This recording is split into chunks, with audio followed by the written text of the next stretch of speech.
Hello guys, in today's video I'm going to show you how to avoid Mailchimp emails going to spam. So there are a few ways how you can make sure they will not go to spam, but there's never a 100% that it will not.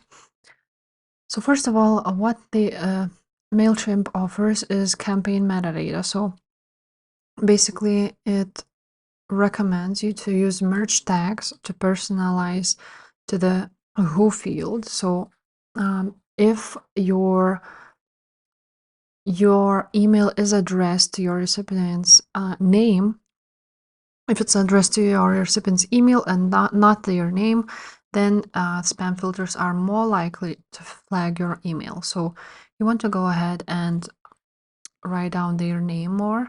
So to merge the tags on the campaign metadata. So here on all campaigns, you can view the metadata, but on audience and all contacts, then you're gonna click settings and audience name and defaults.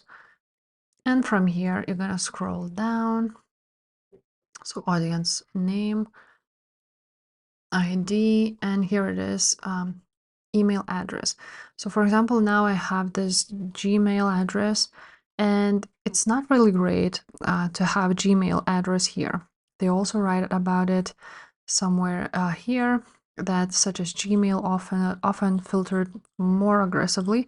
So you want to go ahead and add your domain here. So you click on website, and then you want to go ahead and add your domain.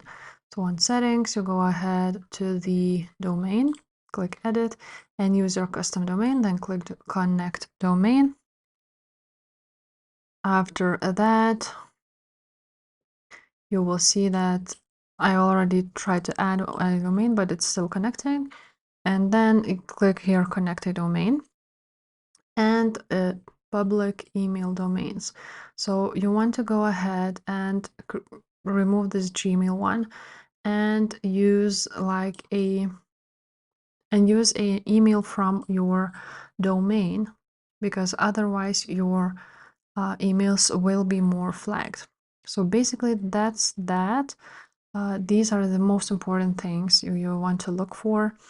Of course, the content is the most important one too.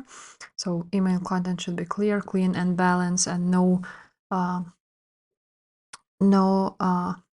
like free words and so on and so forth. So yeah, if this video was helpful, guys, please leave a like, subscribe to this channel, and I will see you next time. Bye.